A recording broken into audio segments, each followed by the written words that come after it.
नमस्कार मित्रांनो, स्वागत आहे तुमचं NG मॅथ क्लास या आपल्या यूट्यूब चॅनलमध्ये. मित्रांनो, आपण महा TET साठी अतिशय इम्पॉर्टंट, अतिशय महत्त्वपूर्ण अशी प्रश्नपत्रिका या ठिकाणी पाहत आहोत.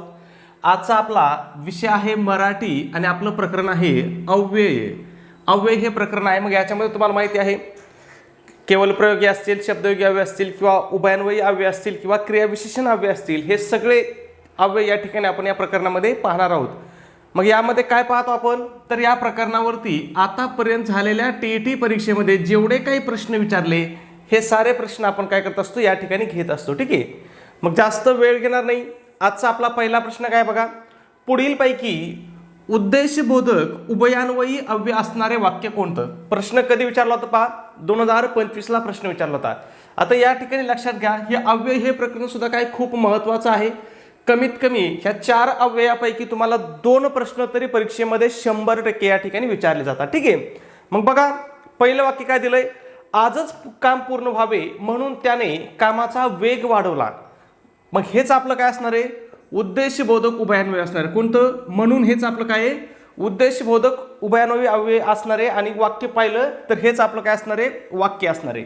आता तुम्ही म्हणता सर की हेच आपल्याला कशावर कळालं की हेच वाक्य काय आहे, उद्देशबोधक उभयान्वयी अव्यय आहे. मग लक्षात घ्या, इथं काय दिलं बघा, आजच काम पूर्ण व्हावे म्हणून त्यांनी काय केला, कामाचा वेग वाढवला. मग बघा त्यांनी कामाचा वेग वाढवला, पण त्याचा हेतू काय होता किंवा त्याचा उद्देश काय होता, तर त्याचा उद्देश काय होता, आजच काम पूर्ण झालं पाहिजे याच्यासाठी त्यांनी काय केला, वेग वाढवला. म्हणजे इथून काय दिसतंय, त्याचा हेतू दिसतोय किंवा त्याचं काय दिसतंय, पुढं टार्गेट दिसतंय त्याचं, की हे करण्यासाठी त्याने असं केलं. ठीक आहे, मग त्याने कामाचा वेग कशासाठी वाढवला होता, त्याचा उद्देश काय होता, त्याचा हेतू काय होता, तर त्याला काम आजच पूर्ण करायचं होतं. ठीक आहे, दुसरं वाक्य पहा, वेळीच उपचार मिळाले म्हणून तो पूर्णता बरा झाला. मग हे कोणतं आहे, तर हे परिणामबोधक उभयान्वयी अव्यय. कोणतं आहे, परिणामबोधक. ठीक आहे, लक्षात घ्या कोणतं आहे, हे परिणाम आहे. आता बघा परिणाम कसा आहे, वेळीच उपचार मिळाले म्हणून तो पूर्णता बरा झाला. म्हणजे त्याला वेळीच उपचार मिळाले, त्याचा परिणाम काय झाला,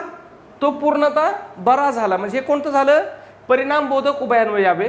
पहिलं होतं आपलं उद्देशबोधक. दुसरं बघा, तिसरं काय आपल्याला, आपण असे बोलावे की ते सर्वांना पटावे. हे काय आहे, हे स्वरूपबोधक आहे. कोणतं आहे, स्वरूपबोधक. ठीक आहे, म्हणजे हे तुम्हाला लक्षात ठेवायचं, याच्यावरती आपल्याला वारंवार प्रश्न विचारले जात आहेत. चौथं काय बघा, तो उशिरा पोहोचला म्हणून सारेजण त्याच्यावरती भडकले. मग बघा तो उशिरा पोहोचला, त्याचा परिणाम काय झाला, की सगळेजण त्याला ओरडले किंवा त्याच्यावरती भडकले. मग हे सुद्धा कोणतं आहे, तर हे सुद्धा परिणामबोधक आहे. म्हणजे वाक्यामध्ये जे काही दिलं असेल त्याच्यावर आपण ठरवायचं असतं की हे कोणत्या प्रकारचं उभयान्वयी अव्यय आहे. ठीक आहे, खूप सोपं आहे. समजलं नसेल तरी काळजी करू नका, अजून पुढे उदाहरणं पाहू, त्याच्यातून समजून घेऊ. ठीक आहे, मग या ठिकाणी बघा उद्देशबोधक लक्षात ठेवा. तुम्हाला आता इथं उद्देशबोधकची व्याख्या सांगतो. उद्देशबोधक उभयान्वयी अव्ययाची बघा, जेव्हा एखादी क्रिया करण्यासाठी उद्देश किंवा हेतू व्यक्त करण्यासाठी म्हणून, यास्तव, कारण, की यासारखी उभयान्वयी अव्यय वापरली जातात तेव्हा त्यांना काय म्हणतात, उद्देशबोधक उभयान्वयी अव्यय. म्हणजे नावातच बघा उद्देश, मग त्यांनी कारण दिसतं, उद्देश दिसला पाहिजे किंवा एखाद्या क्रियेचा हेतू दिसला पाहिजे, की ती क्रिया करण्यामागे त्याचा उद्देश काय आहे किंवा हेतू काय आहे. हे जर दिसत असेल तर ते कोणतं असतंय, उद्देशबोधक उभयान्वयी अव्यय असते. ठीक आहे, खूप सोपं आहे, फक्त तुम्ही काय करा, व्यवस्थित एकदा समजून घ्या. ठीक आहे, पुढचा प्रश्न पहा, 2 नंबर. कर्नल काय सांगितलंय, कर्नल संतोष महाडिक आपल्या तुकडीसह पुढे सरसावले या वाक्यातील अधोरेखित शब्दाची जात ओळखा. आता आपल्याला फक्त शब्दाची जात ओळखायला सांगितले. ठीक आहे, कोणत्या शब्दाची, तर बघा तुकडीसह या शब्दाला काय केलेलं आहे, त्यांनी अंडरलाईन केलेली आहे किंवा अधोरेखित केलेलं आहे. मग हे कोणतं वाक्य आहे किंवा हे कोणतं अव्यय आहे किंवा कोणती जात आहे शब्दाची, तर ही शब्दयोगी अव्यय जात आहे. आता शब्दयोगी अव्यय तुम्हाला ओळखायची एक सोपी पद्धत सांगतो, की जेणेकरून तुम्ही आयुष्यामध्ये कधीही शब्दयोगी अव्यय चुकणार नाही. ठीक आहे, शब्द अयोग्य अव्यय हे काय होतं, नेहमी शब्दाला जोडून येतं. काय होतं, हे शब्दाला नेहमी जोडून येतं. बघा हे तुकडीसह शब्दाला जोडून आलंय की नाही, जोडून आले. म्हणजे ते जर जोडून आलं असलं तरच ते काय असतंय, शब्दयोगी असते. समजा आता दुसरं उदाहरण जर पाहिलं, झाडा खाली, मग याच्यामध्ये शब्दयोगी अव्यय कोणतं झालं, तर खाली हे शब्दयोगी अव्यय झालं. ते काय झालं, जोडून आलं. आणि जर मी हे वाक्य असं लिहिलं, झाडा आणि पुढं खाली लिहिलं तर मग मात्र हे खाली शब्दयोगी अव्यय होणार नाही, हे लक्षात घ्या. ठीक आहे, लक्षात आलं. जर ते याला जोडून आलं, नाम किंवा सर्वनामाला जोडून येतं बघा. ते बघा शब्दयोगी अव्यय काय होतं, नाम किंवा सर्वनामाला जोडून येतं. मग जर ते जोडून आलं अशा पद्धतीने तरच ते काय असतंय, शब्दयोगी अव्यय असतं, हे लक्षात ठेवा. ठीक आहे, पुढे बघा बाकीचे पर्याय आहेत आपल्याला. इतर केवल प्रयोगी अव्यय. मग केवल प्रयोगी अव्यय म्हणजे काय असतं, तर हे शब्द मनातील भावना दाखवण्यासाठी वापरले जातात. ठीक आहे, मनातील भावना दाखवण्यासाठी जे शब्द वापरले जातात त्यांना काय म्हणतात, केवल प्रयोगी अव्यय म्हणतात. आणि केवल प्रयोगी अव्यय ओळखायचं सोपं तुम्हाला सांगतो. त्याच्या शेवटी काय असतं, शेवटी म्हणा वाक्याच्या मध्ये म्हणा कुठं बी काय असतं, हे उद्गार चिन्ह असतं. उद्गार चिन्ह असलं की समजून जायचं ते तर कोणतं अव्यय आहे, केवल प्रयोगी अव्यय वापरलेलं आहे. ठीक आहे, मग बघा अरे रे रे, वा वा, हे कोणते आहेत, हे केवल प्रयोगी अव्यय आहेत. ठीक आहे, पुढचं पाहूया. पुढचा पर्याय काय होता आपल्याला बघा, क्रियाविशेषण होता. मग क्रियाविशेषण हे काय बघा, हे शब्द क्रियेबद्दल अधिक माहिती देतात पण ते नामाला जोडून येत नाहीत. ठीक आहे, लक्षात आलं. ते काय करतात, क्रियेबद्दल अधिक माहिती देणारे शब्द आहेत. ठीक आहे, मग बघा सावकाश, वेगाने, म्हणजे क्रिया कशी घडली, क्रिया कशी घडली, क्रिया कधी घडली, क्रिया कोठे घडली, क्रिया किती घडली, क्रिया केव्हा घडली, हे जे काही क्रियेबद्दल माहिती देतात ना त्यांना काय म्हणतात, क्रियाविशेषण म्हणतात. ठीक आहे, सोपं आहे. ठीक आहे, आणि उभयान्वयी अव्यय काय बघा, तर हे उभयान्वयी अव्यय दोन शब्द किंवा दोन वाक्य जोडण्याचं काम करतात. दोन शब्द किंवा दोन वाक्य जोडण्याचं काम कोण करतं, तर ते उभयान्वयी अव्यय करतं. खूप सोपे आहेत मित्रांनो, हे अव्यय आहेत ना हे खूप सोपे आहेत, हे एकदम बेसिक कन्सेप्ट आहे. ठीक आहे, मग पहा आणि पण किंवा आता बघा राम आणि श्याम, राम आणि श्याम, मग या वाक्यामध्ये हे आणि काय झालं, तर हे काय झालं, उभयान्वयी अव्यय झालं. ठीक आहे, लक्षात आलं. खूप सोपं आहे. पाप किंवा पुण्य, पाप किंवा पुण्य, मग यामधलं किंवा काय आहे, तर किंवा हे उभयान्वयी अव्यय आहे. ठीक आहे, लक्षात येतं, खूप सोपं आहे. ठीक आहे, पुढचा प्रश्न पहा. प्रश्न क्रमांक 3, आम्ही पूर्ण दिवस पाण्यात डुबलो अधोरेखित शब्दाच्या विभक्तीचा कारकार्थ कोणता. आता इथं आपल्या शब्दाला विभक्तीचा कारकार्थ विचारला. ठीक आहे, मग बघा आम्ही पाण्यात डुबलो, कोणता शब्द दिला आपल्याला, पाण्यात हा शब्द दिलाय. ठीक आहे, मग पाण्यात या शब्दाला कोणता प्रत्यय लागलाय, त प्रत्यय लागलाय. कोणता प्रत्यय लागलाय, त प्रत्यय लागलाय. मग त प्रत्यय लागल्यावर कोणती विभक्ती होती आपल्याला माहिती आहे, त इ आ हे कोणत्या विभक्तीचे प्रत्यय आहेत, तर हे सप्तमीचे प्रत्यय आहेत. ठीक आहे, कोणाचे प्रत्यय आहेत, हे सप्तमीचे प्रत्यय आहेत. ठीक आहे, मग सप्तमी या विभक्तीचा कारकार्थ कोणता आहे तुम्हाला माहिती आहे का, तर सप्तमी या विभक्तीचा कारकार्थ काय होतो, अधिकरण होतो. काय होतो, अधिकरण होतो. ठीक आहे, मग सप्तमी या विभक्तीचे प्रत्यय कोणते आहेत, त इ आ आहेत. आपलं उद्याचं जे लेक्चर आहे ना, हे उद्याचं लेक्चर आपण विभक्ती याच प्रकरणावरती घेणार आहोत. ठीक आहे, उद्या लेक्चर आपण काय करणार आहेत, उद्याचं लेक्चर आपलं विभक्ती या प्रकरणावरतीच होणार आहे. ठीक आहे, मग बघा सप्तमी विभक्तीचे प्रत्यय कोणते आहेत, त इ आ आहेत.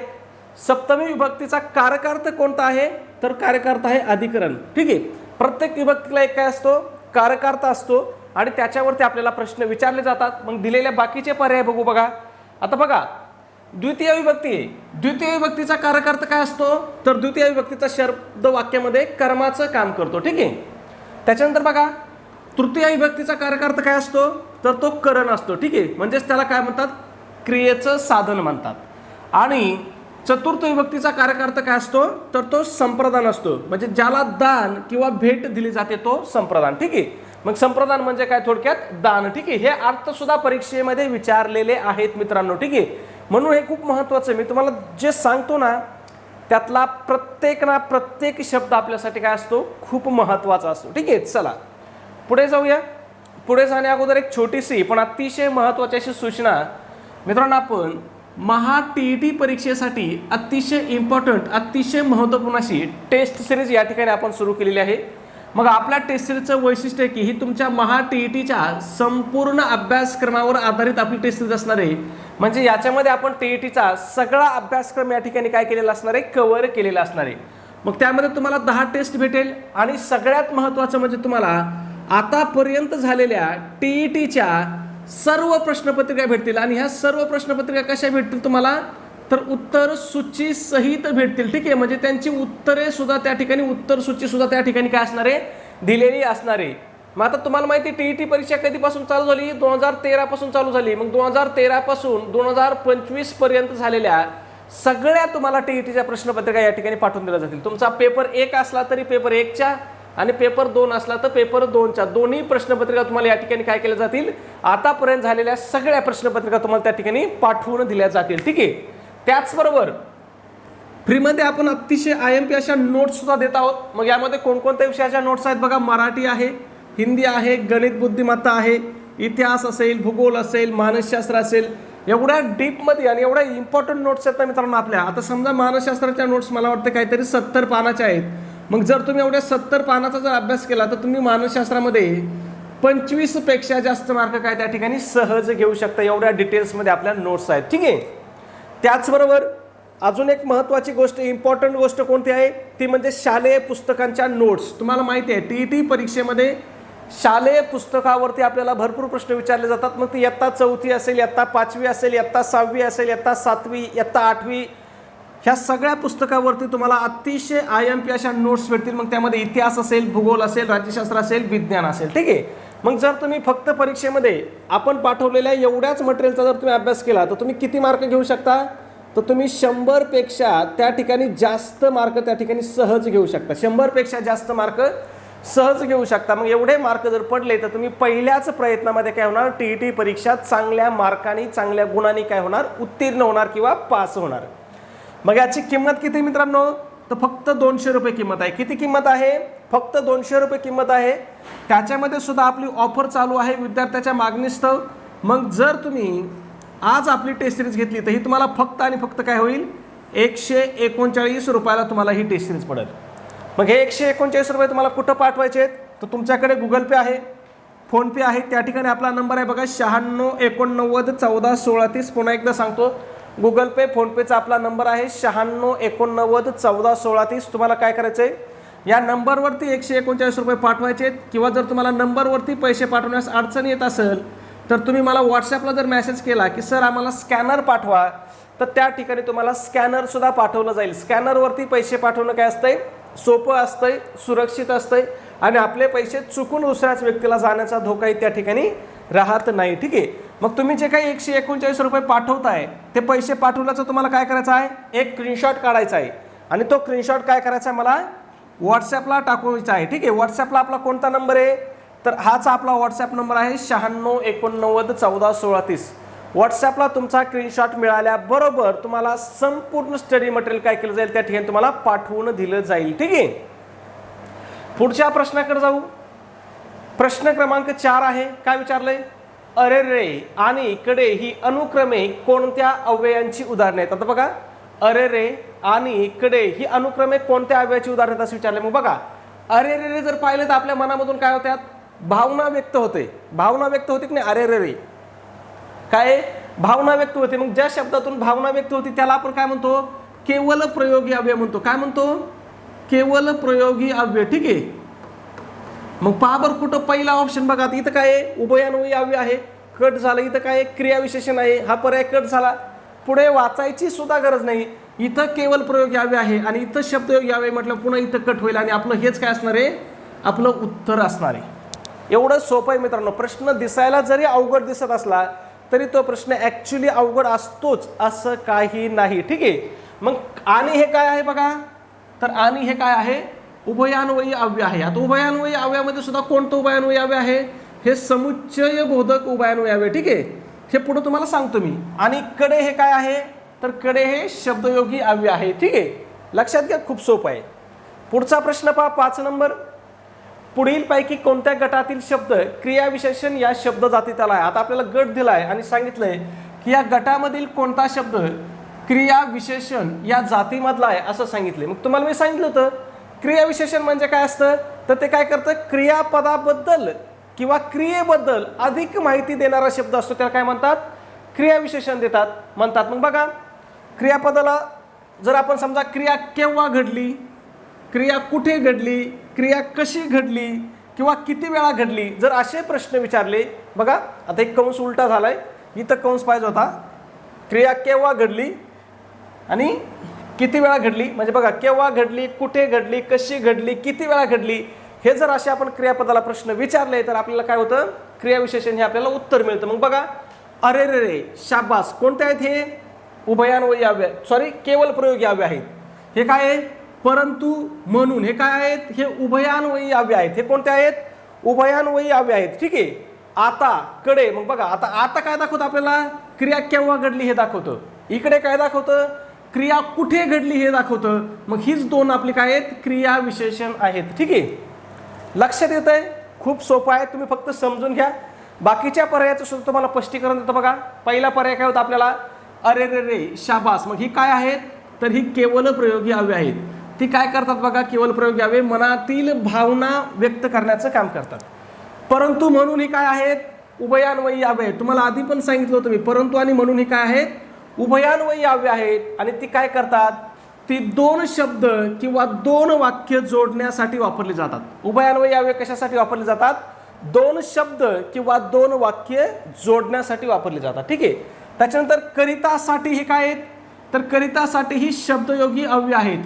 मग ते शब्दयोगी अव्यय काय होतात, नामाला किंवा सर्वनामाला जोडून येतात. मग बघा देशासाठी, बघा साठी शब्दयोगी अव्यय, कामा, करिता, करिता काय आहे, शब्दयोगी अव्यय आहे. ठीक आहे. मग तुम्हाला या छोट्या छोट्या गोष्टी आहेत मित्रांनो, ह्या तुम्हाला समजून घ्यायच्या आहेत. कारण आपल्याला परीक्षेमध्ये वारंवार याच घटकावरती असेच प्रश्न परीक्षेमध्ये आतापर्यंत आपल्याला विचारलेले आहेत. मग बघा जी गोष्ट 2013 पासून घडली आतापर्यंत, आता 2013 पासून आतापर्यंत म्हणजे किती वर्ष झालं, 13 वर्ष झालं. जी गोष्ट 13 वर्षात घडली तीच गोष्ट काय होणार आहे, येणाऱ्या पुढच्या वर्षी सुद्धा काय होईल, तीच गोष्ट घडणार आहे. म्हणजे जे प्रश्न आतापर्यंत विचारलेत तेच काय होणार आहे, आता इथून पुढे सुद्धा तेच विचारणार आहेत. म्हणजे 2013ला बघा, 2013ला शब्दाच्या जाती किती होत्या, 8 होत्या. मग आता 2026ला शब्दाच्या जाती काय 15 झाल्या का 12 झाल्या, किती आहेत, 8च आहेत. 2013ला ज्या शब्दाच्या जाती होत्या त्याच शब्दाच्या जाती काय आहेत 2026ला आहेत. आणि त्याच शब्दाच्या जाती 2050ला सुद्धा असतील. ठीक आहे. त्याच्यामुळे तुम्हाला काळजी करायची नाही, जे आतापर्यंत विचारलंय तेच तुम्हाला पुढे विचारणार आहेत. म्हणून तुम्हाला मी काय सांगतो, तुम्हाला जास्तीत जास्त काय करायचं आहे, सराव करायचा आहे. आणि हा सराव कशाचा करायचा आहे तुम्हाला, तर झालेल्या प्रश्नपत्रिकेचा, त्याला आपण काय म्हणतो, PYQ म्हणतो, म्हणजे प्रिव्हियस इयर क्वेश्चन पेपर. आतापर्यंत ज्या काही प्रश्नपत्रिका झाल्यात या प्रश्नपत्रिकेचा तुम्ही जास्तीत जास्त सराव करा, तेव्हा तुम्हाला कळेल की TET म्हणजे काय चीज आहे. ठीक आहे. पुढचा प्रश्न आहे आपला प्रश्न क्रमांक 6, खालील वाक्यातील अव्ययाचा प्रकार ओळखा. आता इथं आपल्याला काय सांगितलंय, अव्ययाचा प्रकार ओळखायला सांगितलाय. मग आपल्याला वाक्य काय दिले पहा, अर्जुन नेहमीच मदत करण्यास तयार असे. आता मग यामध्ये आपल्याला आधी काय ओळखावं लागेल की याच्यापैकी कोणता शब्द काय आहे, अव्यय आहे. मग बघा अर्जुन नेहमीच मदत करण्यास तयार असे, या ठिकाणी अव्यय कोणता आहे, तर नेहमीच हा अव्यय आहे. मग आता हा कोणत्या प्रकारचा अव्यय आहे बघा बरं, नेहमीच हा शब्द कशाबद्दल माहिती देतोय बघा, असे किंवा तयार असे. मग अर्जुन कधी तयार असायचा, तयार कधी असायचा, किंवा क्रिया कधी घडली हे सांगते आपल्याला. क्रिया कधी घडली किंवा क्रिया कधी घडली, तर नेहमीच, तो काय असायचा, नेहमीच तयार असायचा. मग हे कोणता अव्यय आहे, तर हे क्रिया विशेषण अव्यय आहे. नेहमीच हा शब्द काय करतोय, तो क्रियेबद्दल माहिती सांगतोय, क्रियापदाबद्दल माहिती सांगतोय. मग तो काय आहे, क्रिया विशेषण अव्यय आहे. इतर पर्याय बघा, उभयान्वयी अव्यय कोणते तुम्हाला मी सांगितलंय. उभयान्वयी अव्ययाचं काम काय असतंय, दोन शब्द किंवा दोन वाक्य जोडण्यासाठी वापरले जातात. ठीक आहे. त्याच्यानंतर केवल प्रयोगी अव्यय काय असतात, ही मनातील भावना उत्कट करण्यासाठी वापरले जातात किंवा मनातील भावना व्यक्त करण्यासाठी वापरले जातात. आणि शब्दयोगी अव्यय हे नेहमी काय येतात, नामाला जोडून येतात. नेहमी नामाला जोडून आलं तरच ते काय असतंय, शब्दयोगी अव्यय असतंय. ठीक आहे. पुन्हा पुन्हा तेच प्रश्न त्याच घटकावरती आपल्याला रिपीट झालेले आहेत. उभयान्वयी नसलेले अव्यय ओळखा. बघा उभयान्वयी नसलेलं अव्यय आपल्याला ओळखायचं सांगितलं. मग बघा किंवा, वाहवा, वा, व. आता बघा वाहवा, वाहवा हे काय आपण प्रशंसा करण्यासाठी वापरतो. मग वाहवा काय आहे, तर वाहवा हे केवल प्रयोगी अव्यय आहे. वाहवा कोणता अव्यय आहे, केवल प्रयोगी अव्यय आहे. मग बाकीचे अव्यय कोणते आहेत, तर बाकीचे सगळे किंवा, वा, व हे काय आहेत, उभयान्वयी अव्यय आहेत. मग या ठिकाणी बघा केवल प्रयोगी अव्ययाची तुम्हाला भरपूर वेळेस व्याख्या सांगितली, परत एकदा सांगतो. जे हा शब्द मनातील काय आनंद किंवा प्रशंसा व्यक्त करण्यासाठी वापरला जातो. ठीक आहे. म्हणून याला काय म्हणतात, वाहवा हे काय प्रशंसा दर्शक केवल प्रयोगी अव्यय आहे. ठीक आहे. बाकीचे पर्याय बघा, किंवा हे काय आहे तर किंवा हे विकल्प बोधक उभयान्वयी अव्यय, म्हणजे उभयान्वयी अव्यय आहे पण त्याच्यामध्ये सुद्धा पर्याय आहेत. उभयान्वयी अव्ययामध्ये, उभयान्वयी अव्ययामध्ये सुद्धा काय आहेत प्रकार आहेत. मग त्यापैकी हे कोणतं आहे तर हे विकल्प बोधक आहे. म्हणजे दोन गोष्टीपैकी एक गोष्ट निवडण्यासाठी आपल्याला काय करतं विकल्प देतं. मग बघा, तुम्ही चहा किंवा कॉफी पिणार, आपण म्हणत नाही का पाहुणे आलो, तुम्ही चहा किंवा कॉफी पिणार किंवा चहा घेणार की कॉफी घेणार, मग हे काय करतं मध्ये विकल्प देण्याचं काम करतं. ठीक आहे, त्याला काय म्हणतात विकल्प बोधक उभयान्वयी अव्यय म्हणतात. पुढचं वा बघा, वा सुद्धा हे काय करतं, हे सुद्धा विकल्प देण्याचंच काम करतात. मग याला सुद्धा काय म्हणतात विकल्प बोधक उभयान्वयी अव्यय म्हणतात. म्हणजे बघा, देह जावो वा राहो, म्हणजे देह जाऊ किंवा राहू, मग वा काय झालं हे विकल्प बोधक उभयान्वयी अव्यय झालं. आणि हे व काय करतं तर व हे समुच्चय बोधक उभयान्वयी अव्यय. कोणतं आहे समुच्चय बोधक उभयान्वयी अव्यय. हे काय करतं बघा, अजय व विजय, म्हणजे एक मिळवण्याचं काम करतं. हे काय करतं मिळवण्याचं काम करतं, म्हणून ते काय त्याला काय म्हणतात समुच्चय. म्हणजे हे काय करतं एक समुच्चय करतं. मग काय अजय व विजय. तसंच अजून कोणतं आहे आणि आहे. ठीक आहे, हे सुद्धा काय आणि सुद्धा काय समुच्चय बोधक उभयान्वयी अव्यय आहे. पुढचा प्रश्न बघा 8 नंबर, पुढीलपैकी कोणता पर्याय शब्दयोगी अव्यय नाही. आता बघा, पुढीलपैकी कोणता पर्याय शब्दयोगी अव्यय नाही असा विचारलाय. मग बघा, सबब, कडे, मागे, समोर. मग या ठिकाणी कोणता शब्द आहे तर सबब हा जो शब्द आहे हा शब्दयोगी अव्यय शब्द नाही. सबब हे काय आहे तर सबब हे उभयान्वयी अव्यय आहे. कोणता उभयान्वयी अव्यय आहे हा, त्याच्यामध्ये सुद्धा पुन्हा परिणाम बोधक उभयान्वयी अव्यय. कोणता आहे परिणाम बोधक उभयान्वयी अव्यय आहे बघा. ठीक आहे, मग याचं बघा उदाहरण, त्याने अभ्यास केला नाही सबब तो नापास झाला. म्हणजे त्याने अभ्यास केला नाही, त्याचा परिणाम काय झाला, कुठं झाला परीक्षेमध्ये झाला. काय परिणाम झाला तो नापास झाला. मग सबब हे काय आहे परिणाम बोधक उभयान्वयी अव्यय आहे. हे लक्षात ठेवा, परीक्षेमध्ये आपल्याला प्रकारावरती सुद्धा प्रश्न विचारले जातात. आता हे बाकीचे पर्याय बघा, बाकीचे सगळे पर्याय काय आहेत, हे बाकीचे सगळे पर्याय शब्दयोगी अव्यय आहेत. मग बघा, कडे हे काय कडे बघा, घराकडे, शाळेकडे, मागे बघा घरा मागे, झाडा मागे, शाळेसमोर, मांडवा समोर. लक्षात येतंय. मग कडे, मागे आणि समोर हे कोणते अव्यय आहेत तर ही शब्दयोगी अव्यय आहेत. शब्दयोगी अव्यय नेहमी काय येतात, ही नेहमी नामाला जोडून येतात किंवा मग सर्वनामाला जोडून येतात. नाम किंवा सर्वनामाला ती काय होतात नेहमी जोडूनच येतात, जोडूनच लिहावं लागतात. बघा, आता इथं मी जरी कलर केला असला तरी हे कसे केलेत जोडूनच केलेत. बघा, मध्ये स्पेस दिलाय का, स्पेस दिलेला नाही, ते जोडूनच आलेले लागतात. ठीक आहे, मग हे लक्षात घ्या तुम्हाला.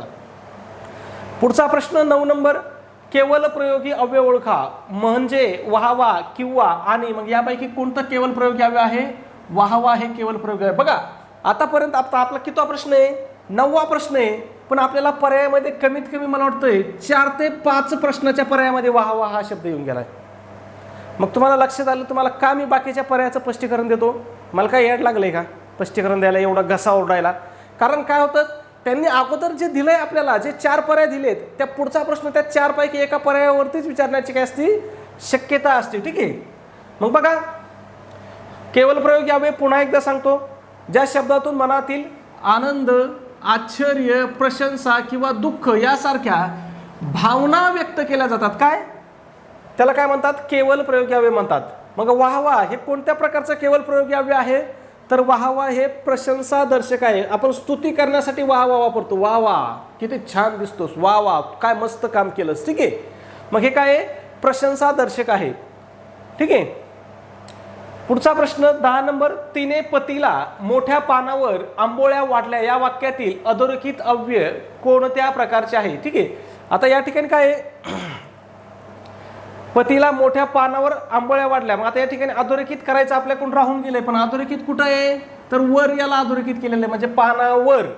मग बघा, तुम्हाला काय सांगितलं मी, हे वर काय आलाय पानाला जोडून आलं की नाही, वर पान आला. मग जोडून आल्यावर काय असतंय, जोडून आलं की काय असतंय डोळे झाकून लिहायचं. एखादा शब्द जोडून आला तर तो काय असतो शब्दयोगी अव्यय असतो. ठीक आहे, मग बघा, जे शब्द नाम किंवा सर्वनामाला जोडून येतात आणि त्या शब्दाचा वाक्यातील दुसऱ्या शब्दाशी असलेला संबंध दर्शवतात त्यांना काय म्हणतात शब्दयोगी अव्यय म्हणतात. ठीक आहे, पुढचा प्रश्न बघा 11 नंबर, बापरे केवढा मोठा साप हा. या वाक्यातील बापरे हे कोणत्या प्रकारचं अव्यय आहे तुम्हाला काय सांगितलं होतं मी, एक तर भावना व्यक्त झाली आणि दुसरी गोष्ट म्हणजे कोणतं चिन्ह आहे, उद्गारवाचक चिन्ह आलंय. उद्गारवाचक चिन्ह आलं की डोळे झाकून लिहून टाकायचं. ते कोणतं असतं, ते नेहमी केवल प्रयोगी अव्ययच असतं. मग हे कुठेही येऊ द्या बघा, वाक्याच्या मध्ये येऊ द्या, वाक्याच्या शेवटी येऊ द्या, कुठेही येऊ द्या, कुठेही जरी उद्गारवाचक चिन्ह आलं तर ते कोणतं अव्यय असतं, तर ते केवल प्रयोगी अव्यय असतं. ठीक आहे. पुढचा प्रश्न बघा 12 नंबर, पाऊस पडला आणि हवेत गारवा आला. बघा, पाऊस पडला आणि हवेत गारवा आला या वाक्यातील आणि हे कोणते अव्यय आहे.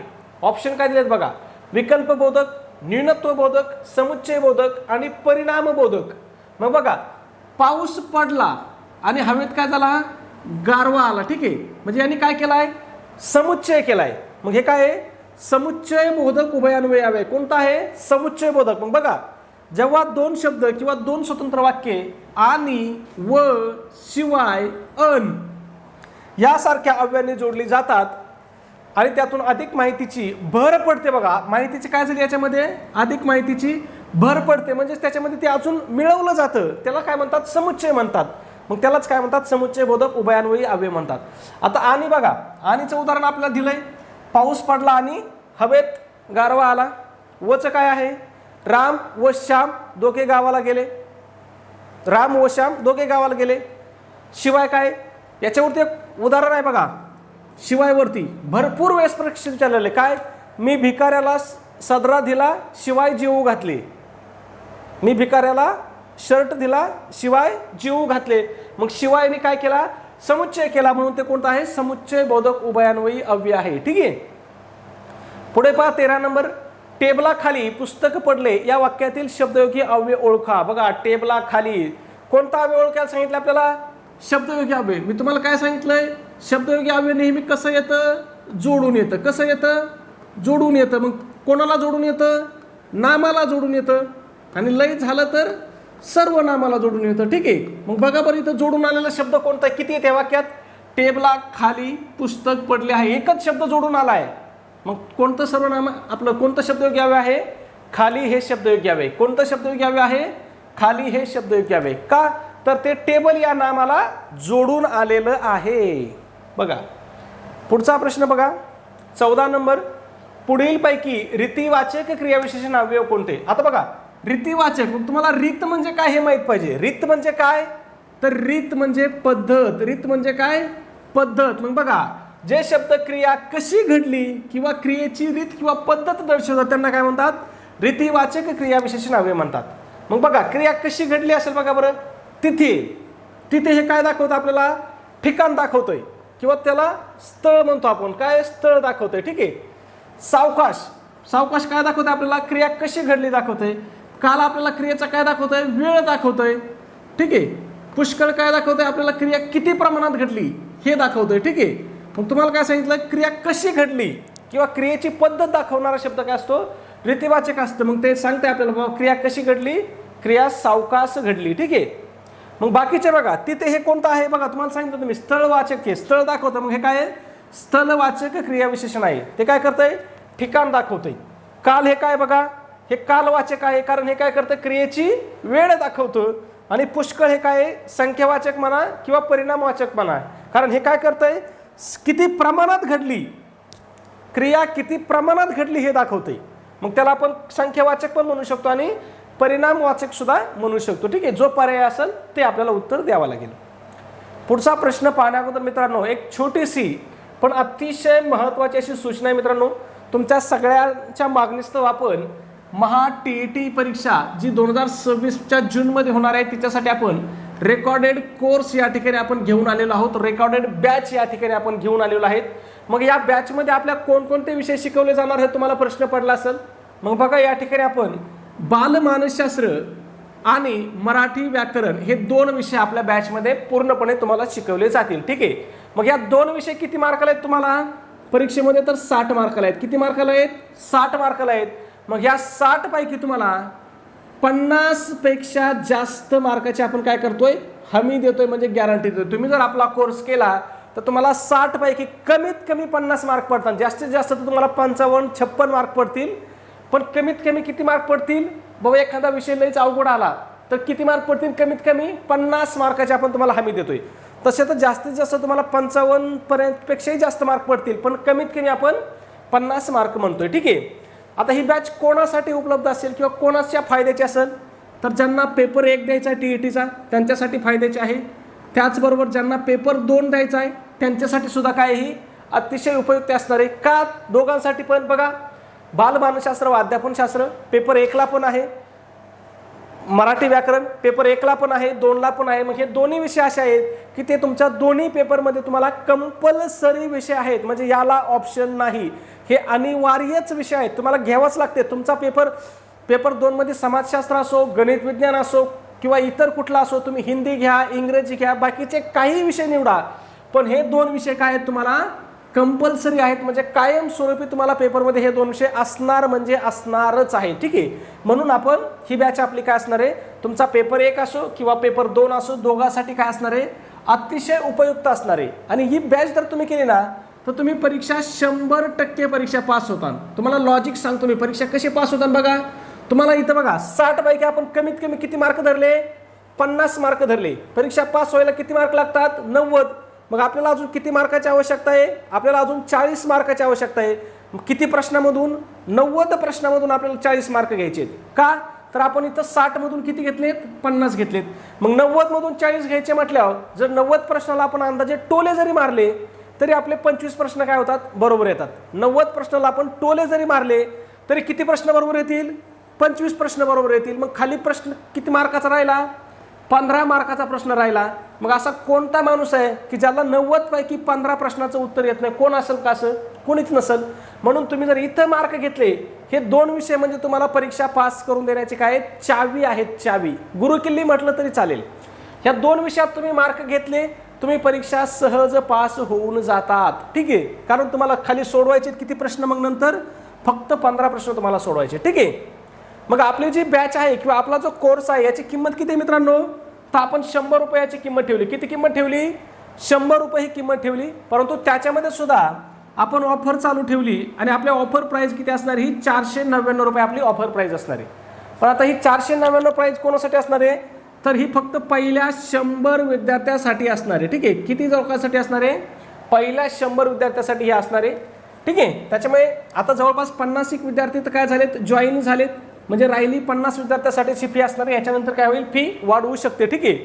मग आपली बॅच कुठं असणार आहे? तर आपलं ॲप्लिकेशन आहे. ॲप्लिकेशनचं नाव आहे बघा NG क्लासेस. काय नाव आहे? NG क्लासेस या नावाने आपलं ॲप्लिकेशन आहे. NG क्लासेस या नावाने तुम्ही प्ले स्टोअरवरती जाऊन डायरेक्ट सर्च करू शकता किंवा व्हिडिओच्या डिस्क्रिप्शनमध्ये मी तुम्हाला लिंक देतो, किंवा तुम्हाला तिथेही नाही सापडली तर तुम्ही मला व्हॉट्सॲपला मेसेज करू शकता. व्हॉट्सॲपला आपला नंबर आहे 9689141630. याच्यावरती तुम्ही फक्त लिंक असा जरी मेसेज केला तरी तुम्हाला व्हॉट्सॲपवरती तुम्हाला आपल्या ॲप्लिकेशनची लिंक काय केली जाईल? त्या ठिकाणी सेंड केली जाईल किंवा टाकून दिली जाईल. ठीक आहे. पुढच्या प्रश्नाकडे जाऊ आपण. प्रश्न क्रमांक 15 आहे. काय विचारले बघा. विजा चमकू लागल्या अन पावसाला सुरुवात झाली, यातील अन हे कोणत्या प्रकारचं अव्यय आहे? विजा चमकू लागल्या अन पावसाला सुरुवात झाली. बघा ह्या माहितीत काय केली त्यांनी? भर टाकली. विजा चमकू लागल्या आणि परत काय झाली? नंतर पावसाला सुरुवात झाली, म्हणजे आपल्या माहितीत भर पडली. मग हे काय आहे? तर हे समुच्चय बोधक उभयान्वयी अव्यय आहे. कोणतं आहे? समुच्चय बोधक उभयान्वयी अव्यय आहे. ठीक आहे. पुढचा प्रश्न बघा 16 नंबर. शाब्बास असेच यश मिळवत राहा या वाक्यातील अव्ययाचा उपप्रकार कोणता? बघा शाब्बास असंच यश मिळवत राहा या वाक्यातील जे काही केवल प्रयोगी अव्यय आहे, या केवल प्रयोगी अव्ययाचा उपप्रकार कोणता आहे असं विचारलंय. मग शाब्बास याच्यामध्ये आपण काय करतो? एखाद्या व्यक्तीची कौतुक करतोय किंवा प्रशंसा करतोय, म्हणून हे काय आहे?